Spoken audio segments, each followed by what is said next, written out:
Welcome, everybody, to this week's episode of the Main Street Business Podcast. Yours truly, Mark Kohler and the amazing Matt Sorensen, talking about a topic you all know and love, our best friend, our close friend. Our close friend. LLC. Yeah. Yeah, close friend. Good friend. Not best friend. Close friend, though. Yeah, that was a little strong. Yeah, close friend. Yeah. And everyone should have an Christmas LLC, card. just like the Nicki Minaj song, LLC. You know, everybody who's anybody has an LLC. But we want to talk about the myths. There's so much BS about LLCs. There's a lot of people that don't know what they're talking about, trying to give you advice on them. And I was thinking, I got to say, I was thinking of Lincoln Lawyer, you know, Mhm. when Matthew McConaughey's with his driver. yeah, And he was asking him, you really shot your client's mom? You know, and he's like, damn right. And he goes, you ain't nobody till you've been shot. You know? yeah. So I was like, and I thought, you ain't nobody till you've had an LLC. Okay, that's where you're going with Right? that one. Go with All that. right, I like that. And the driver, I believe, was Earl. Was this Earl? That's right. Earl. Earl was the Oof. driver. Yeah. Earl's good. There's a lot of good lines between Matthew McConaughey Oh, so many good lines. and Earl, actually. Yeah. When Earl looks at him and goes, you know, you would have made it on the streets. He's Yeah. like, shit, Earl, what do you think I've been doing? Well, yeah. Oh my gosh. So good. Yeah. All right. Well, welcome Yeah. everybody. Yeah. So LLCs Yeah. must know. Yeah. So we'll break down some myths, but we also want to talk about like the when, the where, the why. Like, do I need an LLC? Where would I set it up? Why do people use them? You know, we're going to talk about that. So, there's different variations of LLCs, and there's some things called series LLCs. We'll hit that for a moment. So, for some of you that are new, this could be a good intro to LLCs. For some of you who already have one and you think you know it all, we're going to break down a couple of the myths out there and some mistakes that hopefully some of you haven't stepped in, but we want to make sure everyone's aware of them. My goal is twofold. And I like how Matt just said that, but I'm going to be very explicit. I want to, not as an E-rating for our podcast. Yeah, I want to be to very be direct. explicit. I don't want to Okay, an let's explicit get rating. explicit. All right. Yeah, that's not good. It doesn't help our ratings. I want to accomplish two things. One, I want all of you out there that are new to small business, new to your legal structure and banking and your side hustle. So many people, we've got this big formation. You know, everybody has been really getting on board with the small business on the side. Where's an LLC fit? And then my other goal here today is for those of you that have LLCs already or have been doing business for years, I want to rock your world. I want to leave you something here you're like, you didn't know. So I'm going to dig deep here. I want to give you some sweet myths that I would hope I could wow one of you. And I can do this with sometimes the attorneys in the office. Like we'll get our attorneys in a training room and sometimes we don't get 100% accuracy. We can really throw some curveballs. Yeah. All right. Well, I want to break one of the myths right out of the gate. Can I start with the myth? Myth buster? Yep. I've got my yellow pad and pen. I will write this one down. Okay. You're going to want to write this one down. All right. I think you're going to like it. Okay. Okay. You don't need unlimited LLCs. Okay. We're seeing more and more clients coming to us that got some program or somebody sold them something that's this unlimited LLCs. LLCs are like, you buy them one at a time. There's not like, you don't need the LLC buffet, all you can eat. All right. Because what happens is you get all hungry for LLCs, and we see this with clients, and they set up a ton of LLCs and they have no business having them. It wreaks havoc on your life. There's fees when you set these things up. You have to pay with the state. And then you come to your lawyer and you're having all this digestion problems with your LLC setup because you overate the buffet because it was all you can eat. So I don't want people to overkill this. And you can see if you can Google like Donald Trump's like organizational plan with all of his LLCs, and you can see he has hundreds of LLCs. He's also got hundreds of millions or billions of dollars. Okay. So for the small business owner, you might need just one. Maybe you need two. Yeah. It depends. But don't think you're going to need like 10 or 100 of these things for everything in your life. Love it. Okay. I'm going to go to a basic. Maybe we can bounce back and forth here. On the basic side, And you know what? I'm gonna add something to your myth there too. I think some of you that have LLCs think, well, they're so easy. I just file them with the state, I'm done. No, they come with an EIN. They come with corporate minutes. They come with a book. They come with an operating agreement. And you go, well, I don't have to do all that. All right, knock yourself out in court. Because aren't you doing the LLC to protect yourself? And you think that one sheet of paper is really going to protect you? Deep down, you know I'm telling you the truth.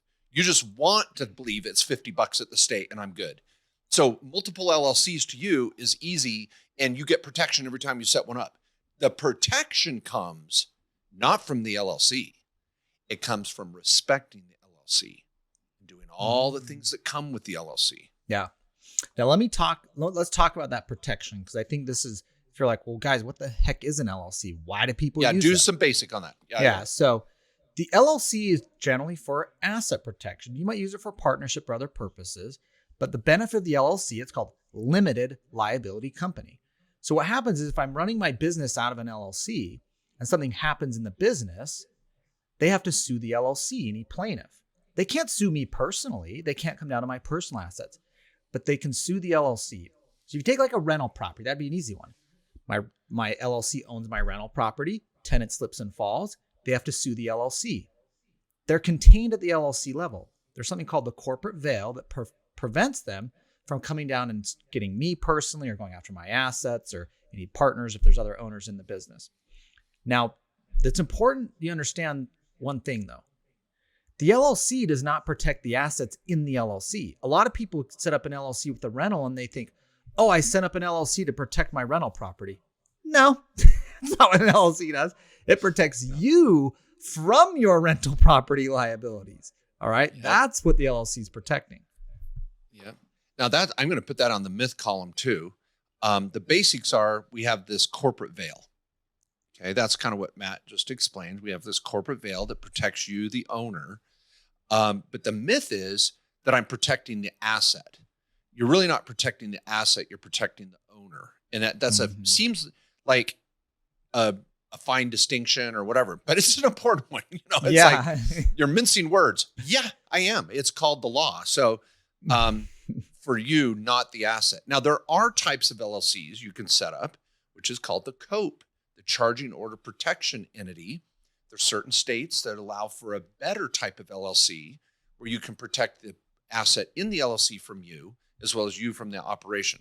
That would be a kind of a little golden nugget here, maybe a little something more unique for you high-enders out there that think you have it all figured out. Now I'm going to go to basics for a minute more too. Okay, everybody? An LLC is filed with the state. It's called a limited liability company.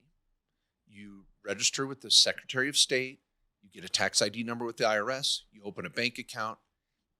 And you think you're done at that point. But again, there's pieces and parts that go with this. Minutes, operating agreement, corporate book, stock certificates. You want all those pieces because that's the respect you're giving the entity to create this separate entity from you. Yeah. You want to do what we call separate accounting. You want to respect the veil. You want to have not commingle. This LLC is going to run your Uber business. It's going to run your DoorDash business. It's going to run your consulting business. It's going to run your landscaping business. So this entity where you reserve the name through the formation of the LLC is just a state entity that gives you protection. As Matt said, you could spend $50 to $100 filing at the state, but you need those other pieces that usually are going to run you on even a formation website for $500. And we have a paralegal service for around $500 where you get all the pieces you need. Then we have the full attorney set up. We have a trifecta attorney set up with your entity where we get your plan for the whole year with a diagram. We have different options to help you get that first entity. So you get all the answers that you might need, but it's an LLC formed with the state, easy schmeezy. Yep. Love it.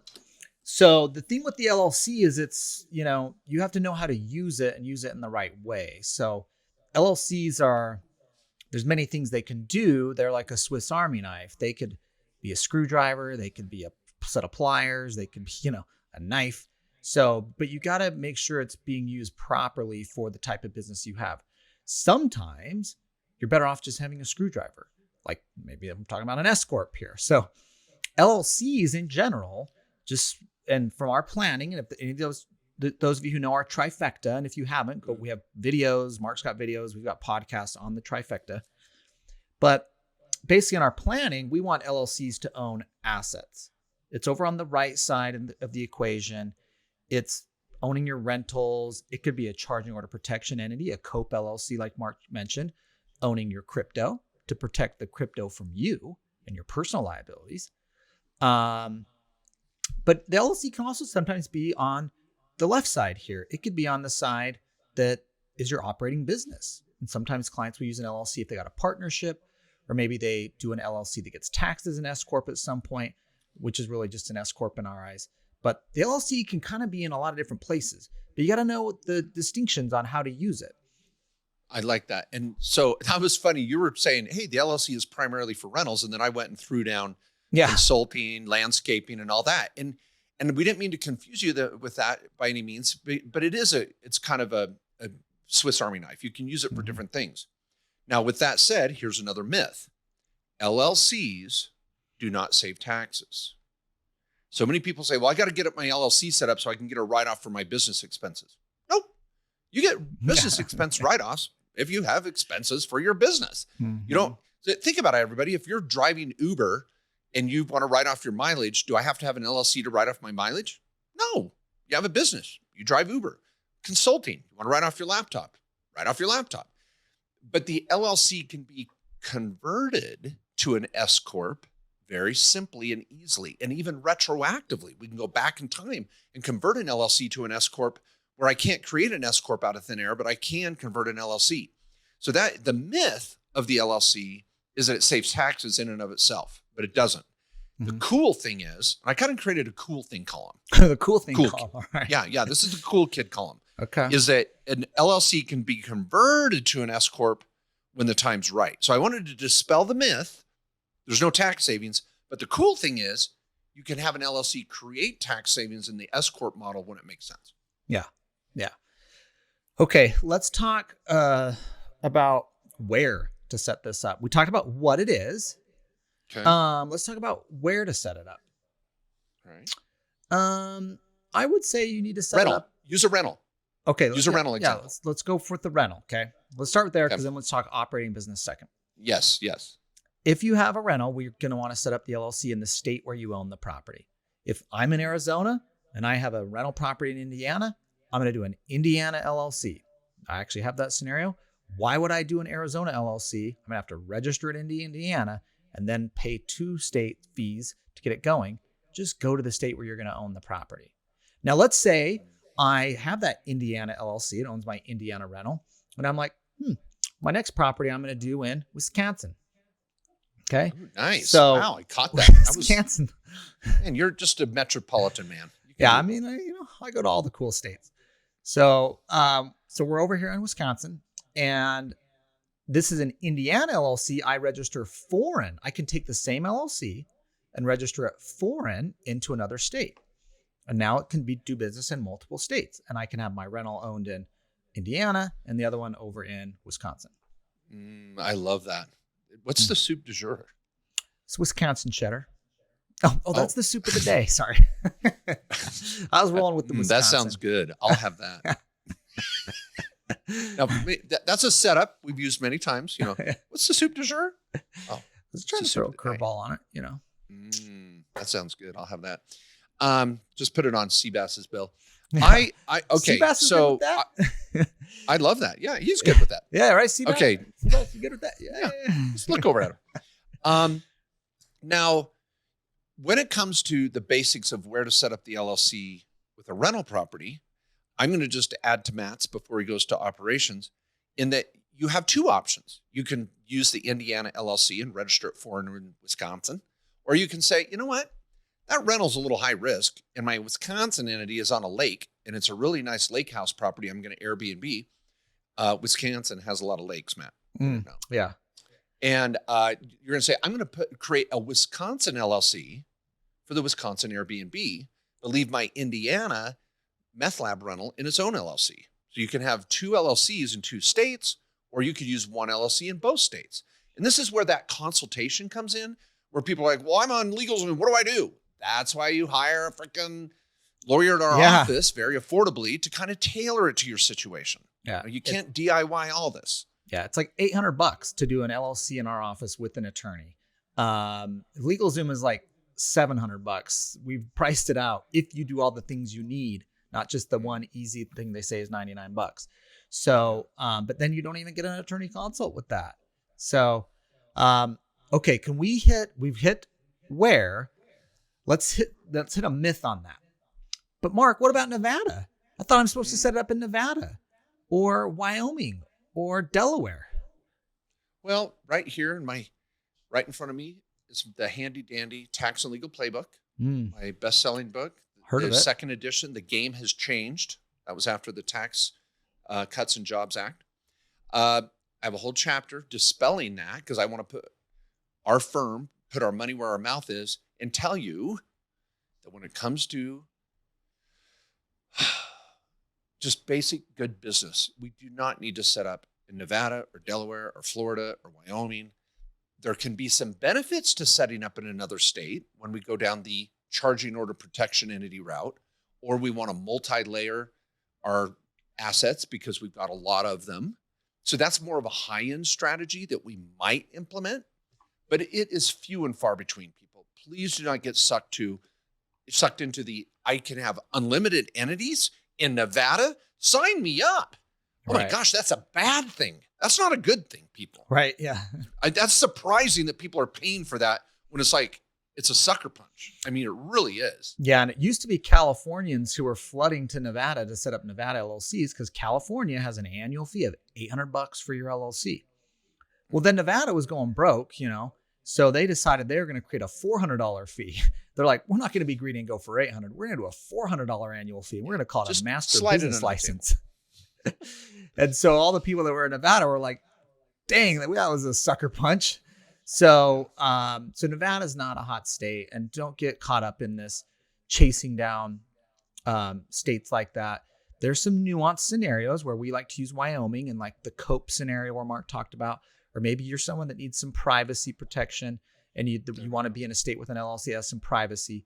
And there's some strategies there, but the general like do this for everyone, nah. Yep. Don't get suckered. Now on the where, Matt alluded to this, and so let's close the loop here. And I'm glad we kind of ran over to that myth of Nevada. And Nevada is kind of the catch-all myth that encompasses a lot of states, whether it's Delaware, Florida, Wyoming, Texas, some of these states that don't have state tax, which brings us to where, when it's an operational business. For all of you out there that are like, hey, I'm going to start a little consulting business. I'm going to start doing some home repairs. I'm going to do landscaping. I'm going to do a variety of different things.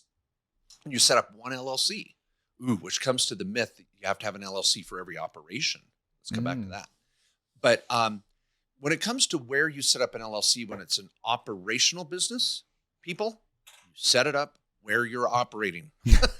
So if you live in Arizona and your business is in Arizona, set up an Arizona entity. If you live in Massachusetts and you're doing business in Massachusetts, set up a Massachusetts LLC. By setting it up in Florida, you're not going to save taxes in Massachusetts. By setting it up in Nevada, you're not going to save taxes in Arizona. Really? Arizona and Massachusetts, they're not going to tax you because you set up your LLC somewhere else? Are you kidding me? No, you're going to pay taxes. So, but then when it comes to rentals, if I live in Arizona and I have an Indiana rental property, I'm going to set up an Indiana LLC because that's where I'm doing business. It's not where you live. It's where you are doing business. Do you have a rental doing business somewhere, or are you doing business somewhere? That's the question. Yeah. All right, let's talk about do I need an LLC for every business? One of the great ones on the open forum episode, we had someone call in with a question, or call in. You know what I mean? They submitted a question online. Yeah. Caller, we got a caller. Now they submit a question online, and this person, I can't remember, he or she, was I think it was a guy. He was a barber and had a landscaping business. So that's right. This guy cut hair and lawns. Can I run both of those businesses out of the same LLC? Absolutely. Run them out of the same LLC. Well, what if I want a different name for one? I got haircuts and lawn cuts, you can do a DBA of one. A DBA is a doing business as, so you can operate under that name for one of the businesses, and the name for the LLC could maybe apply to the other. Or you can have just a generic LLC name and have different DBAs. That's called doing business as, or sometimes a fictitious name if you need a different name to operate under. But it could be the same LLC. I like that. Let's unpack that basic point of the DBA for a moment. Everybody listen. If you set up an LLC called Best Lemonade Stand, LLC, by filing the LLC, you've reserved the name, in effect, Best Lemonade Stand. But if you set up Kohler Enterprises, LLC, and I want the name Best Lemonade Stand, that's when I would go file a DBA. The DBA is like a statewide trademark. As long as someone hasn't grabbed it at the Patent and Trademark Office in Washington, D.C. for the same type of business, I can do a DBA, which is like a little local trademark. The Best Lemonade Stand, that's a DBA. Now, is that the name of my LLC? No, it's Kohler Enterprises. But I reserve the name, the Best Lemonade Stand. So the nuance here, everybody, is if the name of your business and the name of your LLC are the same, then you don't need a DBA. But it's also okay to have a different name for your LLC and a different name for your brand or your business. Mm-hmm. And that's when you would use the DBA. So you can use both. You don't have to. Again, something to bring up in your console. Yeah. Love that. Now, some states, by the way, like California, there's always a caveat there, call it a fictitious name. And they do it by the county. In Arizona, it's called a trade name, and that is done at the state level. So there's some nuances there. Now, some people will ask, and you brought up trademarks. Do I need to trademark my name? Okay. A trademark is something you can get your business name reserved so no one else can use it. Now, it's got to be unique. You got to make sure no one else is already using it if you can get a trademark. But what that does is that reserves the name across all 50 states. You have to actually be using it or have an intent to use, and you file something with the U.S. Patent and Trademark Office. We do them in our office. They're around $750, $1,000. And you can reserve that name nationwide. Now, does everyone need that? No. But if you're really trying to build a brand and be nationwide, and that's important, you want to lock that name down, it's around $750 to $1,000. I love it. Now, 20 years ago, we wouldn't bring this up, but we're going to, on the topic of DBAs and trademarks, we want to bring up the topic of URLs. What's your website name? And see, that adds another dynamic. And so a lot of times when clients, again, we have to unwind some of the things they're doing because they went online, set up an entity, and then they thought about their website name or the DBA name or the trademark name. What you want to do is try to sit back and go, okay, what's my long-term goal here with this business, with this brand, with this LLC? Because like Matt said, you don't need to have a different LLC for every business. If I want to be cutting hair and doing landscaping, I might set up Kohler Enterprises in 2 different DBAs, 2 different trademarks, 2 different URLs. Mm. But if you're like, nope, my long-term plan is it's all of the one and the same.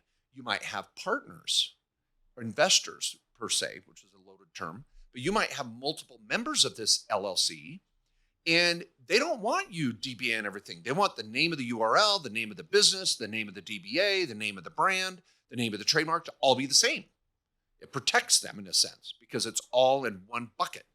So don't be rushing into some of these decisions on the name of the LLC without thinking of your 3, 5, and 10-year plan and your website plans and launch plans and product plans, because they can all be coordinated. Yeah. And should be. Yeah. Love it. Okay. Now, I want to bring up the Series LLC for a moment here. Some people ask about a Series LLC. Ooh, I'm going to put that on the cool list. Yeah, that's on the cool list. The cool kids use Series LLCs when they need them. So a Series LLC is essentially one parent LLC, but you can adopt multiple series. And the series get separate liability treatment. Let me explain. If you're a real estate investor with 5 rental properties and you put those 5 in Oklahoma, let's say. Okay. Oklahoma. That's Dirty Rotten Scoundrels. You got to watch that one, Mark, because you never get that. Oh show. my gosh, I love a good Dirty one. Rotten Scoundrels. Oh my All right, gosh. Steve Martin there. Okay, let's say you've got 5 rentals in Oklahoma. You got an Oklahoma LLC. Something goes wrong on property number 1, and you've got all this equity between 5 properties in one LLC. Well, remember, the LLC protects you from liabilities of the LLC. It doesn't protect the assets of the LLC from liabilities in that LLC. So if something goes wrong on property number 1, all 5 properties are at risk here. All the equity in those other 4 that had nothing to do with this are now at risk. So a lot of clients are like, well, man, I don't want to have all my eggs in one basket. I don't want to get, have 5 properties in the same LLC. I'm going to set up a separate LLC for each property. Great. Cool. We sell LLCs. All right. But that's overkill, Yeah. That's probably too much unless these are, maybe these are multifamily properties or bigger properties. You got 250,000 or more of equity, commercial. Cool. That would make sense. But if these are single family rentals that are mortgaged to the hilt, I don't know that I love that, or maybe you only got 50,000, 100,000 of equity in them. I don't know that I'd recommend that. Now, this problem was solved by a number of states. I don't know if it was Delaware or Wyoming. Which one came up with the series LLC first? I think it was Wyoming. Okay. I know that the LLC in general is from Wyoming, but both of those states have it, as does Oklahoma. Now, what a series LLC is I can have one LLC that I file with the state that's called the parent. That parent LLC can adopt subseries. It could be called the child, but think of parent and subsidiary. So I could have series 1 own property number 1. Series 2 owns property number 2. Series 3 owns property number 3. Now, if there's a lawsuit in property 1 that's in series 1, they get stuck at that series. They can't get into 2, 3, 4, and 5. So this way, I'm getting to separate my liability of my properties between them. So this is obviously a great option if you have multiple properties. Now, you need to be in a state that allows a series LLC. That would be like some of the bigger ones too would be Texas, Oklahoma, Tennessee, Illinois, Nevada, Utah. There's a number of others. Now, a little factoid here. Very interesting. I want to give kudos to my amazing partner. The first series LLC state was Delaware in 1996. Yes. Wisconsin, of all places, was What? number 2 Okay. All right. in 2001. Then Iowa in 2005 and Oklahoma in 2005. And then the race was on. Now there's and in the back of my book, Tax and Legal Playbook, I have a table that goes through all the states that are series LLC states. And we update that in our annual calendar as well. But we've got 1, 2, 3, 4, 5, 6, 7, There's 8, around 9, 10, 20-ish. 11, We're in the 12, 13, 20s, 14, right? About 17. Oh, okay. 16 or 17 states. Okay. So series LLCs are nifty. They're nifty. Now let's play on the cool kids list here for a minute. Yeah. Because for those of you that are a little higher end, we want to give you some unique strategies here with an LLC. So we already talked about the COPE. That's a charging order protection entity, really built for asset protection to protect the asset from you texting and driving. Study up on that. Have a whole chapter in my book. We talked about the LLC being able to be converted to an S Corp retroactively up to a year. Pretty cool. You can also set up LLCs that create massive privacy where no one knows who owns them or who is the manager. Wyoming being the best for that. Then we talked about series LLCs where you could have multiple subs to give you better protection, but not have a sub for every property either. So you can be really careful about the cost and the headache of the process. The other one I wanted to bring up is the IRA LLC. This is an LLC that can be owned by retirement accounts, something that we pioneered. Really, one of the first law firms in the country 20 years ago was creating LLCs that are owned by IRAs, 401ks, SEPs, HSAs. So cool. And a lot of people are like, well, Merrill Lynch won't let me set up an LLC with my IRA. Well, that's because it's Merrill Lynch. Yeah. Hence, listen to our Directed IRA podcast. Anything you'd say, Matt, about the cool kids using the IRA LLC? Yeah. So, there's a lot of great planning to do with LLCs. Also, LLCs are awesome for partnerships. It's kind of the entity of choice for when you're partnering with someone, even if it's an operating business.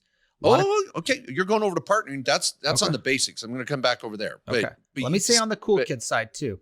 Yeah. I would say the entity of choice for people raising money is going to be an LLC. You want to do a private placement or raise capital. do a PPM. Crowdfund. Even the crowdfunding offerings, those are almost always LLCs. Now they got special sets of documents and things that go with it. Okay, this is not the piece of paper from the state. Yeah. You're going to have the SEC chasing you down if that's all you did. And I'm not talking about the Southeastern Conference, that crushes everybody in football. I'm talking about the Securities and Exchange Commission, and they have badges and guns. Okay, so don't mess. Yeah. And but that SEC, can chase you down if you do it wrong. So, but that could be an advanced use of an LLC, raising capital. Oh, I love it. I put down on cool things. On cool things for one more moment is taking payment for services or products. This is where the separate accounting becomes really important because, folks, if you're going to take the time to set up an LLC, use it. It's going to have its own EIN, electronic identification number from the IRS, and you might use that to set up an institutional account with a crypto exchange. You may take payment, as we do at our law firm, in cryptocurrency. So we have our entity has its own crypto wallet where people can pay you. That EIN might be tied to your Venmo, your PayPal, your Zelle, your bank, all these ways people can pay you, your Apple Pay. Use the LLC. It's going to make your accounting easier. It's going to make the functionality easier. And on the cusp of today, President Biden signing an executive order, really looking at, taking cryptocurrency and legitimizing it to the next level. Yeah. This is around to stay. So you got to be thinking about how your LLC is going to take payment in different types of currencies too. Yeah. And by the way, on that crypto topic, we're going to be unpacking that at the Crypto Legal Summit, cryptolegalsummit.com next week, which will be virtual. Yes. It's online. We'll be talking about that and what that means. As well as a lot of other legal issues that surround crypto. But I was just to say on that, Mark was telling me about that this morning, about this executive order, and it hit the news later. My first reaction, I have to say, was because the news is putting it out there kind of like the spin you had, Mark, is that this is good for crypto, right? It's legitimizing and everything, and the government's putting resources into helping the government be able to regulate it. But a lot of times I'm always like, man, the last thing I want is the federal government showing up saying, we're here to help. I was like, I don't know. Yeah. I don't know if I believe that. Yeah. But okay. Do I have a choice? Oh my gosh. We're going to get water to the Superdome and help you folks down in Katrina. Really? It took you a week and a half to just get me a bottle of water. You sure you couldn't have figured it out a little faster? Yeah. Oh my gosh. Yeah. Anyhow, but folks, if you have any cryptocurrency investments at all, and I've seen all sorts of percentages of the national population now in the country that owns some sort of crypto, the Crypto Legal Summit next week, very affordable. It'll be recorded. Type into that. We're going to talk about asset protection for crypto. What happens if you die? Where does your crypto go? Cold storage, raising capital is our tokens and coins. Securities, where's the Securities and Exchange Commission on this? If you're doing business in the metaverse and you have a meta venture or a DAO, how do you handle that? So we're going to do our best to unpack and it's a moving target right now, folks. So I think you'll really enjoy it. But that's cryptolegalsummit.com. Yeah. All right, basics. Matt, why don't you explain the difference? I'm going to tee this up for you. Matt and I have been working on our alley-oop slam dunk skills since it's almost March Madness. Oof, yeah. Single member LLC versus multi-member LLC. That's really a basic point that we need to cover. Yeah. What's the difference?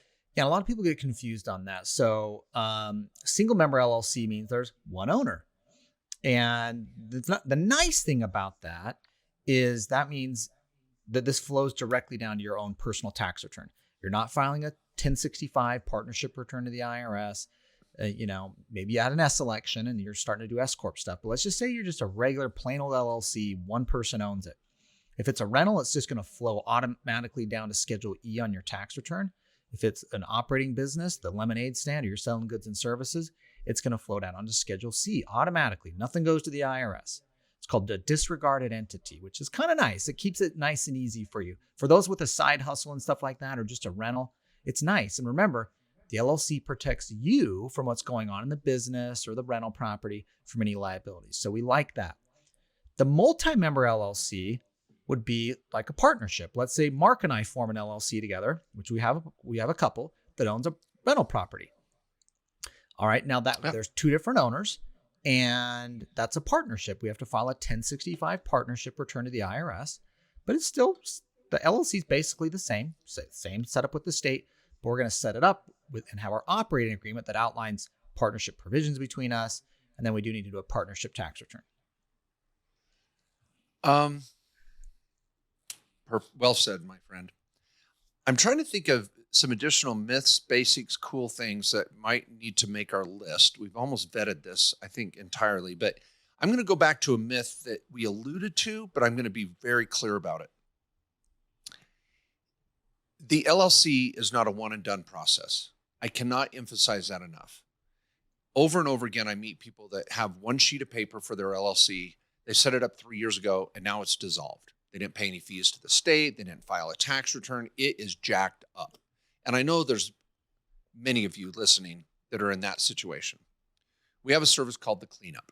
Literally, we have 2 paralegals. All they do every day is just that cleanup. They're just taking people's LLCs, finding out what the condition of them are, and just tidying them up. And we have a company maintenance program, $150 a year. Very, very affordable to just make sure that you're in good standing with the state, you're doing your minutes.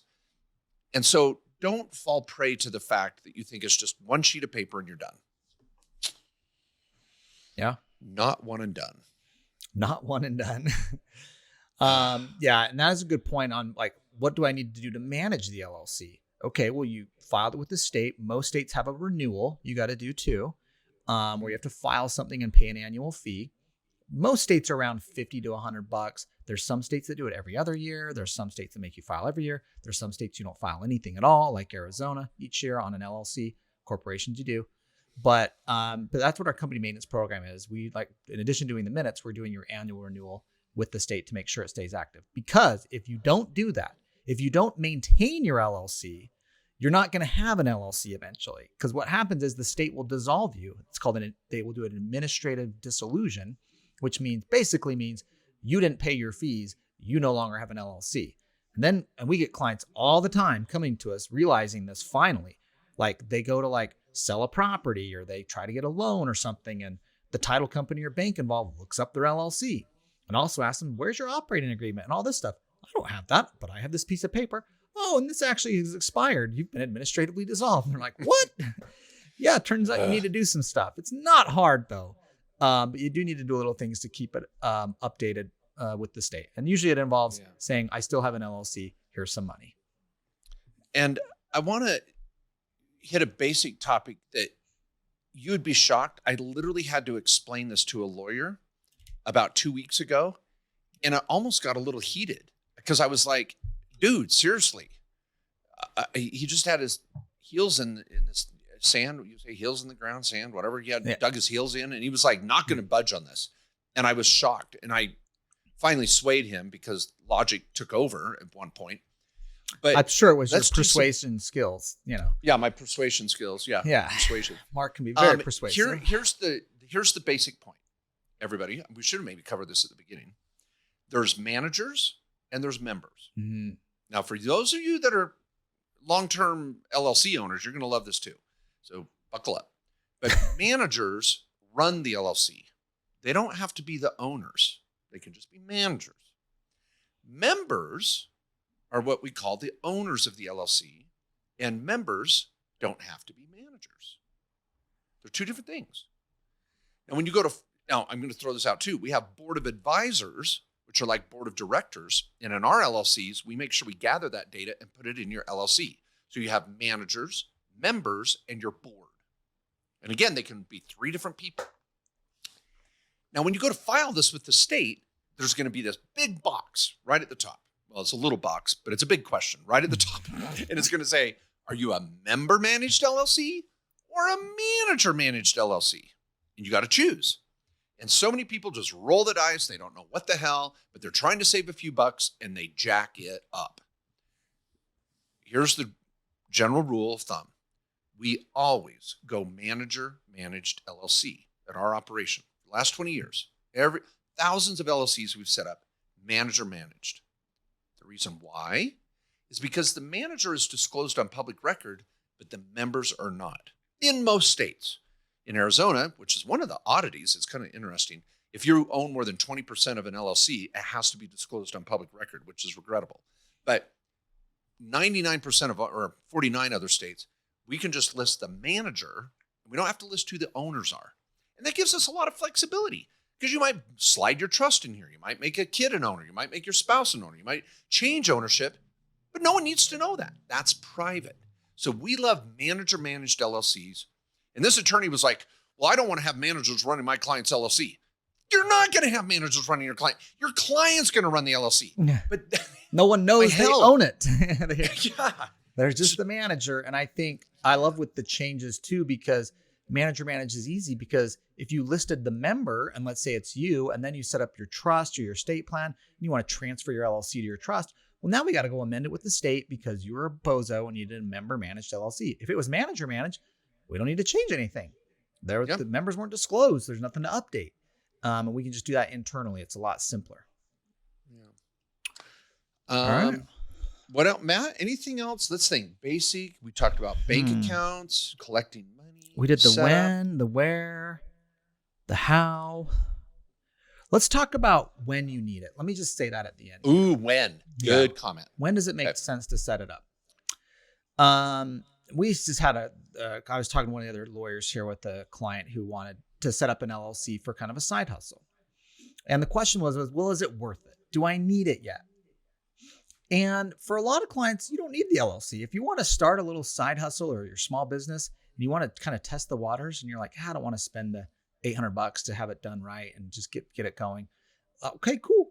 Test the waters. You don't have to have it at first. But this client was like, no, I'm really going after this business. I'm putting a lot of time and effort into it. $800 to $1,000 is worth it for the amount of time I'm going to put into it. I want to have it right from the beginning. And I also want to sound a little legit when I go out there and I'm doing business. And so for that client, I was like, all right, let's get the LLC going. You want to sound legit. You want to get off on the right foot. You don't want to have to come back and do it later. That made sense. But I just want clients to know you don't have to choose that path. Just start going out there and call it whatever the heck you want. You're basically a sole proprietorship and start doing a little business to test the waters. Now, if you're a rental property, let me say, okay. You want to stick on operations? Okay. Okay. So I'll yield the balance of my time. If I may interject. Okay. Yep. Yeah. Balance of the time to the senator from Idaho at the moment. No. Without objection. When it comes to, I thought you were going to say this right out of the gate, is when people go, when do I set up an LLC? The day you close on your freaking rental. Yeah. Okay. Let me just be a little clear about that.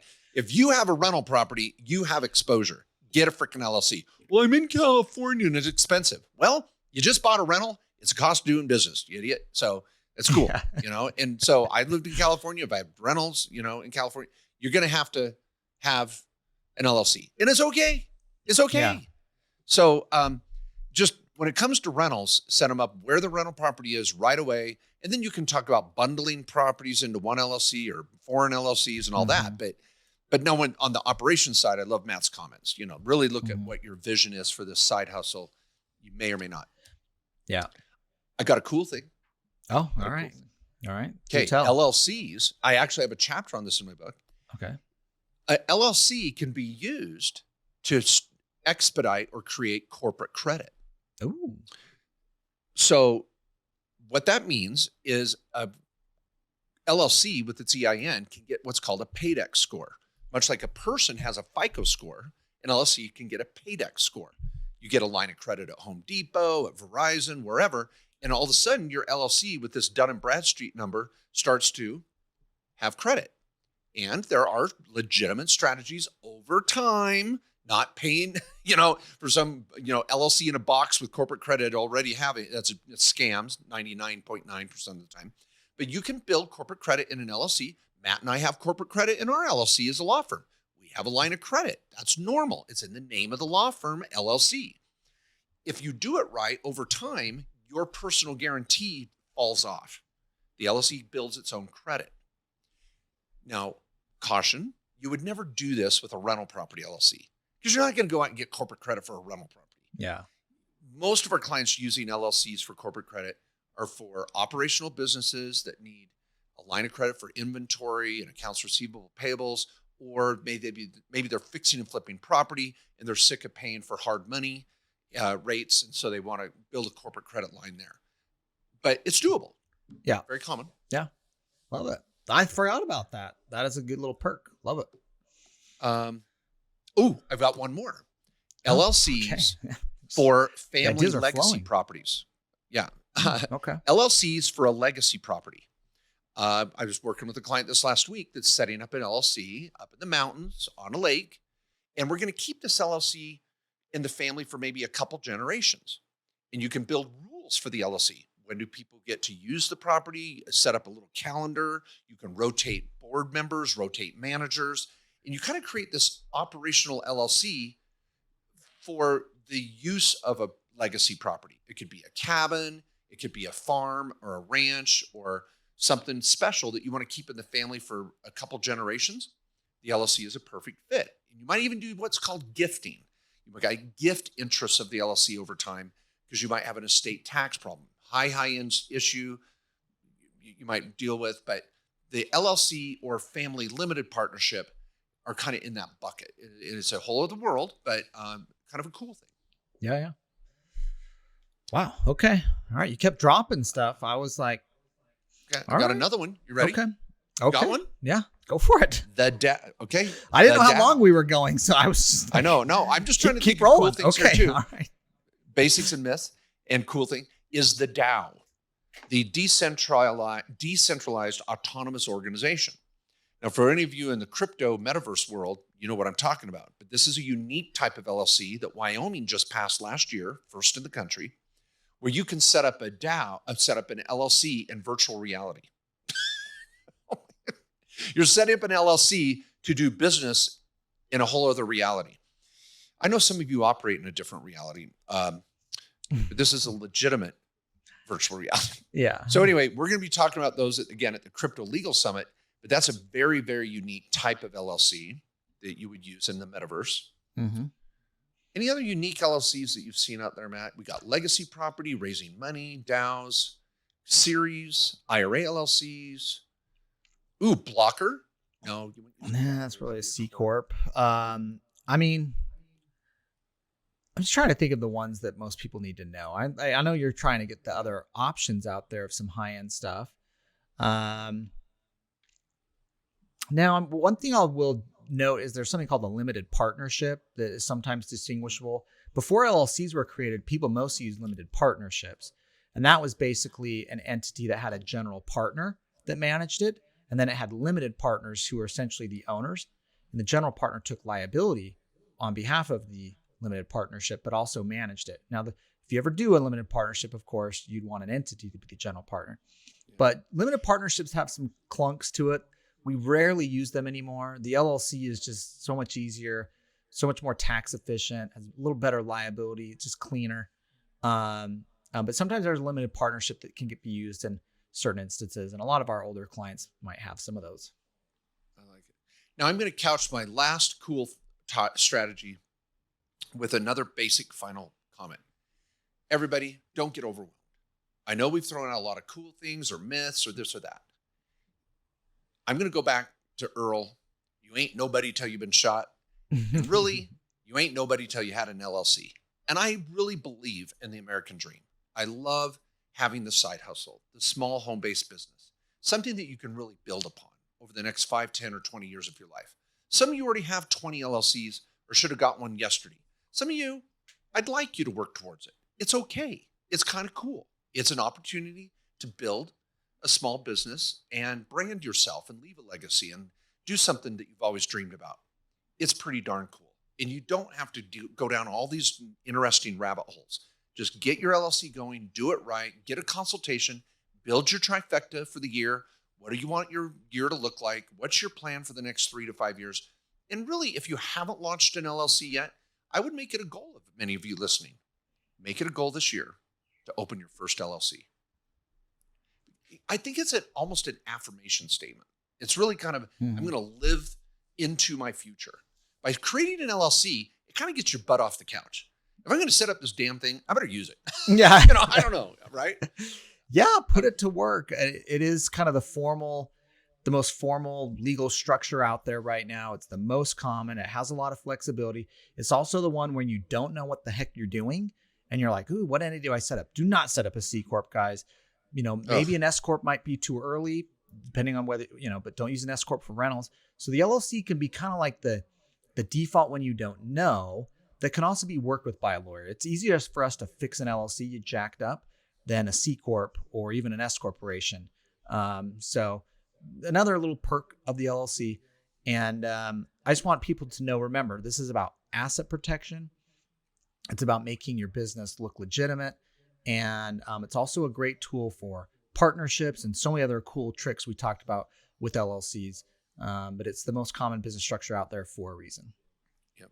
And the last cool thing, like I said, I was going to temper it with a basic point. Here's my final one, is the PLLC, which is known as the Professional LLC.